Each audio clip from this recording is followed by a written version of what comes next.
الحكاية دي يا أصحابي، هقول لكم حكاية القط قطقوط اللي كان رايح يجيب لعب علشان بكرة العيد.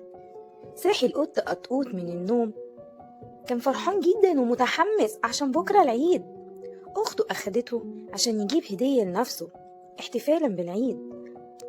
راح القط قطقوط مع أخت السوق عشان يجيب لعبة جديدة، بس قطقوط وقف محتار يختار ايه، يجيب عربية ولا يجيب عجلة ولا يجيب نضارة ولا يجيب كورة ولا يجيب شوز جديد ولا يجيب ايه ولا ايه. اختار كل الهدايا، لكن اخته قالت له لا يا قطقوط، لازم تختار حاجة واحدة بس. سرح قطقوط بخياله وفضل يبص على الألعاب ويقول اختار ايه علشان اكون الافضل بين صحابي. وعد وقت طويل قوي وقطقوط لسه بيفكر ومقررش ياخد ايه. فضل يفكر ويقول اختار عربية علشان اكون سريع وسط صحابي، ولا اختار نضارة شمس عشان امشي وانا فخور بنفسي وسط صحابي. اخته قالت له يا قطقوط، اختار اللي انت بتحبه واللي يناسب ليك، ما تختارش الحاجة اللي تخليك احسن وسط صحابك. فكر قطقوط واختار العجلة الحمراء وروح بيته. وأول ما وصل عند البيت فضل يلعب وسط صحابه بالعجلة الحمراء اللي هو اختارها، وفجأة لقى الكلب كلبوب معاه عربية جميلة قوي وسريعة جدا، وكل أصحابهم أعجبوا جدا بالعربية بتاعت كلبوب عشان كانت سريعة جدا ورائعة. قطقوط بصلهم كده، قطقوط رجع حزين وراح عند أخته وقال لها أنا عايز أرجع العجلة الحمراء وأجيب عربية جميلة وسريعة زي كلبوب.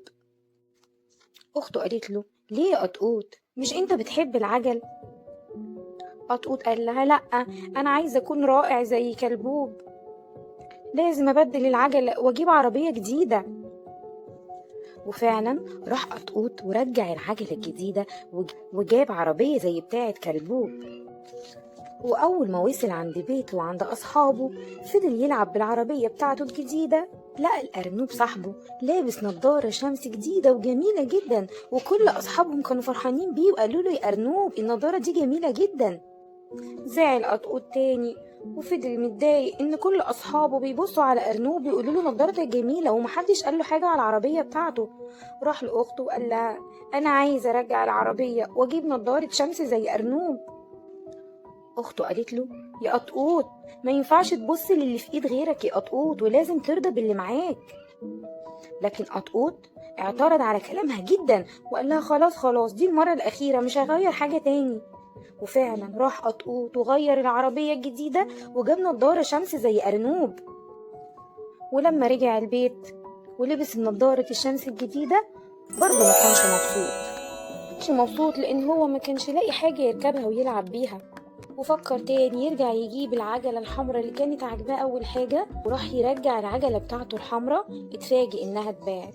قطقوط قال لنفسه يا ريتني كنت اقتنعت باللي في إيدي بس وما بصيتش لحاجة غيري، أكيد دلوقتي كنت هبقى مبسوط بالعجلة الحمراء بتاعتي. وكده خلصت حكاية النهاردة، بس حكايات ليلو لسه ما خلصتش. عشان تكون بطل معانا في حكايات ليلو اعمل لايك ومتابعة واستنوني في حدوتة جديدة.